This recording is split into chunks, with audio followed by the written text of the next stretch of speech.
അനുബന്ധം. ലൂവെയ്ൻ യൂണിവേഴ്സിറ്റിയുടെ പ്രസ്താവന. ദൈവനഗരം എന്ന കൃതിയെക്കുറിച്ച് യൂറോപ്പിലെ യൂണിവേഴ്സിറ്റികൾ, സന്യാസ സമൂഹങ്ങൾ, ദൈവശാസ്ത്ര പണ്ഡിതർ എന്നിവരുടെ അഭിപ്രായങ്ങൾ. ദൈവനഗരം എന്ന കൃതി പ്രസിദ്ധീകരിച്ച് 40 വർഷങ്ങൾ പിന്നിട്ടപ്പോൾ ഈ കൃതി വേണ്ടതുപോലെ അപഗ്രഥിച്ച് അഭിപ്രായങ്ങൾ അറിയിക്കുന്നതിന് യൂറോപ്പിലെ പേരെടുത്ത സർവകലാശാലകൾക്ക് റോമിൽ നിന്നും നിർദ്ദേശം ലഭിക്കുകയുണ്ടായി. ഈ സർവകലാശാലകളിൽ മുൻപന്തിയിൽ നിന്നിരുന്ന ഡോർബോണിലെ ജാൻസനിസ്റ്റുകൾ ഒഴികെയുള്ളവരെല്ലാം ഈ കൃതിയെക്കുറിച്ച് ഏറ്റവും ക്രിയാത്മകമായ വിലയിരുത്തലുകൾ നടത്തി. ഇതേ സമയം തന്നെ യൂറോപ്പിലെ വിവിധ സമർപ്പിത സമൂഹങ്ങൾക്കും തങ്ങളുടെ അഭിപ്രായം രേഖപ്പെടുത്താൻ നിർദ്ദേശം നൽകിയിരുന്നു. അതനുസരിച്ച് അഗസ്റ്റീനിയൻ, ബെനഡിക്റ്റൈൻ, കർമ്മലീത്ത, ഡൊമിനിക്കൻ, ട്രിനിറ്റേറിയൻ, റിഫോംഡ് അഗസ്റ്റീനിയൻ എന്നിവരെല്ലാം ഐകകണ്ഠ്യേന അനുകൂല മറുപടി നൽകി. ഈ അഭിപ്രായം മുൻപ് സലമാൻക സർവകലാശാല നൽകിയ റിപ്പോർട്ടിനുള്ള പിന്തുണയായിരുന്നു. സർവകലാശാലകളും സമർപ്പിത സമൂഹങ്ങളിലെ പണ്ഡിതരും കൂടാതെ താപസന്മാർ, വിവിധ ദേശങ്ങളിലെ മത അധ്യക്ഷന്മാർ, സഭാ രാജകുമാരന്മാർ, മാർപ്പാപ്പമാർ തുടങ്ങിയവരും റോമിലെ പ്രമുഖ സമൂഹങ്ങളും വലിയ മതിപ്പ് പ്രകടിപ്പിച്ചു. വിസ്മയജനകമായ ദൈവനഗരത്തിന് ലഭിച്ച പ്രശസ്തിയുടെയും അംഗീകാരത്തിന്റെയും ഒരു മാതൃകയാണ് താഴെ കൊടുക്കുന്നത്. ലൂവെയ്ൻ സർവകലാശാല പുറപ്പെടുവിച്ച അംഗീകാര പത്രമാണിത്. ഈ കൃതിയുടെ ഉള്ളടക്കം ഒരു വ്യക്തിക്ക് നൽകപ്പെട്ട സ്വകാര്യ വെളിപാടാണ്. സ്വകാര്യ വെളിപാടുകൾ ദൈവത്തിന്റെ ഇഷ്ടപ്രകാരമാകിയാൽ അതിനെ ലഘൂകരിച്ചു കാണാനാവുകയില്ല എന്ന നിലപാട് ഈ പാഠത്തിൽ ആദ്യം തന്നെ വ്യക്തമാക്കുന്നുണ്ട്. തുടർന്ന് ഇത്തരം വെളിപാടുകൾ സംബന്ധിച്ച് ചില പൊതുതത്വങ്ങൾ പറയുന്നുണ്ട്. അതിനുശേഷം വരുന്ന കാര്യങ്ങളാണ് താഴെ ഉദ്ധരിച്ചിരിക്കുന്നത്.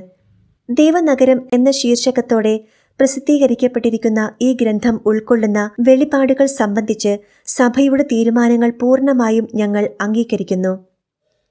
ഈ കൃതി സമഗ്രമായി വായിച്ച ശേഷം താഴെ പറയുന്ന അഭിപ്രായം അറിയിക്കുന്നു. വിശ്വാസികൾക്ക് ഇത് അവരുടെ വിശ്വാസത്തിനും ധാർമ്മിക ജീവിതത്തിനും കോട്ടം തട്ടാതെ വായിക്കാവുന്നതാണ്. ഇതിന്റെ ഉള്ളടക്കത്തിൽ ലാഘവ ബുദ്ധിയോ അവിവേകപരമായ നിലപാടുകളോ കാണുന്നില്ല. അതേസമയം വിശ്വാസി സമൂഹത്തിന് ഭക്തിതീഷ്ണത ഉണ്ടാകുന്നതിനും പരിശുദ്ധ കന്യകയോട് ആദരം വളർത്തുന്നതിനും ദിവ്യരഹസ്യങ്ങളെ ബഹുമാനിക്കുന്നതിനും ഇത് സഹായിക്കും എന്ന നിഗമനമാണ് ഞങ്ങൾക്കുള്ളത്. ശക്തനും ദുർബലനും ജ്ഞാനിയും അജ്ഞാനിയും എന്നല്ല, ലോകം മുഴുവനും ഈ ഗ്രന്ഥം വായിക്കുക വഴി സത്ഫലങ്ങൾ നേടും. എന്തെന്നാൽ ഇതിൽ അതിമനോരമ്യമായ ചിന്തകൾ അടങ്ങിയിരിക്കുന്നു.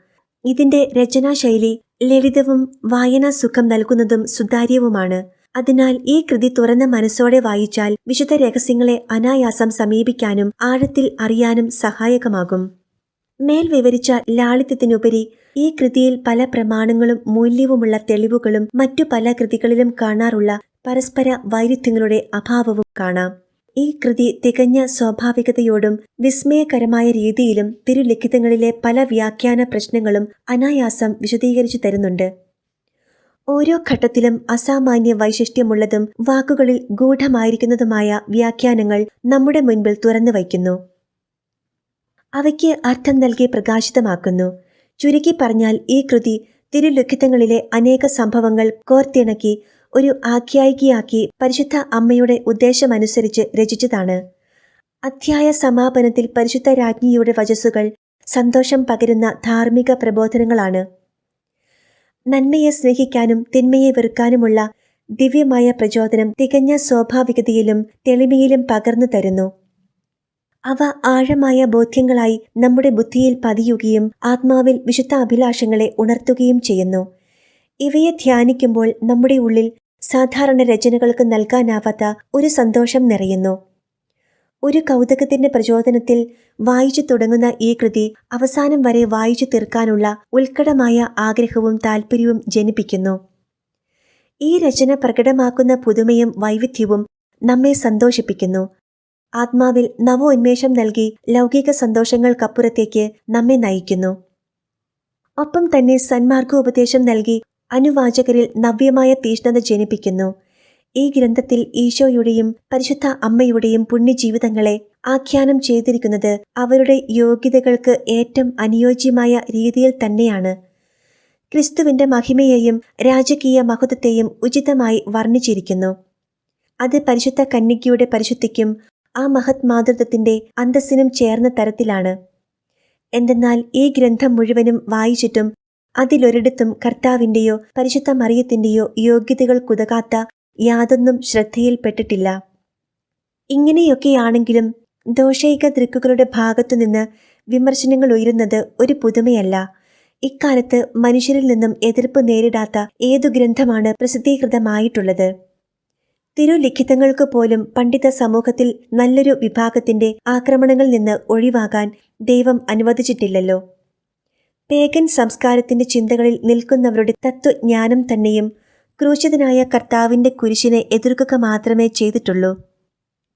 അവർക്കൊപ്പം ഇക്കാലത്തെ സ്വതന്ത്ര ചിന്തകരും ചേർന്നിരിക്കുന്നു. ഈ ഗ്രന്ഥത്തിലെ ചില വാദങ്ങൾ തീർച്ചയായും പ്രശ്നങ്ങൾ ഉയർത്തുന്നുണ്ടാകാം. അപ്രകാരം ചിലത് ഞങ്ങളുടെ ശ്രദ്ധയിലും വന്നിട്ടുണ്ട്. എന്നാൽ ഈ ഗ്രന്ഥത്തിന്റെ മഹത്വവും അതിന്റെ പ്രയോജനക്ഷമതയും പരിഗണിക്കുമ്പോൾ മുൻപ് പറഞ്ഞ പ്രശ്നങ്ങൾ അപ്രസക്തമെന്നേ വരൂ. അപ്രകാരം എതിരഭിപ്രായങ്ങൾ ഉയർത്തുന്നത് തങ്ങളുടെ തന്നെ തെറ്റിദ്ധാരണകൾ കൊണ്ടുമാകാം. ഇങ്ങനെ ചിന്തിച്ചെടുത്ത ഞങ്ങളുടെ തീരുമാനം ഏറ്റവും യുക്തിസഹമെന്നു കരുതുന്നു. എന്തെന്നാൽ ഈ കൃതിയിൽ കേവല മാനുഷികതയ്ക്കപ്പുറം ചില കാര്യങ്ങളുണ്ട്. ഇത്തരം മഹത്തരവും ഉദാത്തവുമായ ഒരു രചനയെ കേവലം വിജൃംഭിതമായ മനുഷ്യഭാവനയുടെ സൃഷ്ടിയെന്ന് കരുതാനാകില്ല. എന്തുകൊണ്ടെന്നാൽ ആഴങ്ങളിൽ നിഗൂഢമായി കിടക്കുന്നതും ദുർജ്ഞേയവുമായ സത്യങ്ങളെ വിശദീകരിക്കുമ്പോൾ തന്നെ പരസ്പര വൈരുദ്ധ്യങ്ങൾ ഒഴിവാക്കാനും ഒപ്പം സൂക്ഷ്മവും അപൂർവവുമായ വിശദാംശങ്ങളെ നൽകാനും അതിന് കഴിയുന്നു. ഈ കൃതി പ്രകടമാക്കുന്ന മഹത്തരവും ഭക്തിദ്യോതകവും പ്രസക്തവുമായ ആഖ്യാന പാഠങ്ങൾ കേവലം മാനുഷിക ചിന്തയുടെ ഫലമായി കരുതാൻ വയ്യ. ഇതു സാത്താന്റെ പ്രവൃത്തിയെന്ന് വിശ്വസിക്കാനേ പറ്റില്ല. എന്തെന്നാൽ ആരംഭം മുതൽ അവസാനം വരെ ഇതിൽ നിറഞ്ഞു നിൽക്കുന്നത് എളിമ, ദീർഘക്ഷമ, സഹനം, കഠിന ക്ലേശങ്ങളിലുള്ള സ്ഥൈര്യം എന്നീ പുണ്യങ്ങളാണ്. മേൽ വിവരിച്ചിട്ടുള്ള കാരണങ്ങളാൽ അഗ്രേദായിലെ മരിയയുടെ രചന എന്ന് വിശേഷിക്കപ്പെടുന്ന ദൈവനഗരം സംശയാതീതമായി തന്നെ അവരുടെ കൃതിയാണെന്ന് ഉറപ്പായി പ്രസ്താവിക്കുന്നു. അതോടൊപ്പം തന്നെ ഇതിന്റെ രചന സാധ്യമാക്കാൻ ഉന്നതങ്ങളിൽ നിന്നുള്ള സഹായം അനിവാര്യമാണെന്നും ഉറപ്പിക്കാം. ഞങ്ങളുടെ അവസാന വാക്ക് ഇതാണ്: ദൈവനഗരം ജനങ്ങളുടെ നന്മയും അതുവഴി ഉണ്ടാകാവുന്ന നാനാവിധമായ പ്രയോജനങ്ങളും പരിഗണിച്ച് പ്രസിദ്ധീകരിക്കുന്നത് ഏറെ അഭികാമ്യമാണ്. ഞങ്ങൾ ഇപ്രകാരം ഈ ഗ്രന്ഥത്തെക്കുറിച്ച് വിധി പ്രസ്താവിക്കുമ്പോഴും ഇതു സംബന്ധിച്ച ആത്യന്തിക തീരുമാനം പരിശുദ്ധ സിംഹാസനത്തിൽ നിക്ഷിപ്തമാണെന്നും അറിയിക്കുന്നു. അവിടെ നിന്നാണ് അവസാനത്തെ അനുമതി നൽകപ്പെടേണ്ടത്. ലൂവെയ്ൻ, ബെൽജിയം, ജൂലൈ 20, 1715.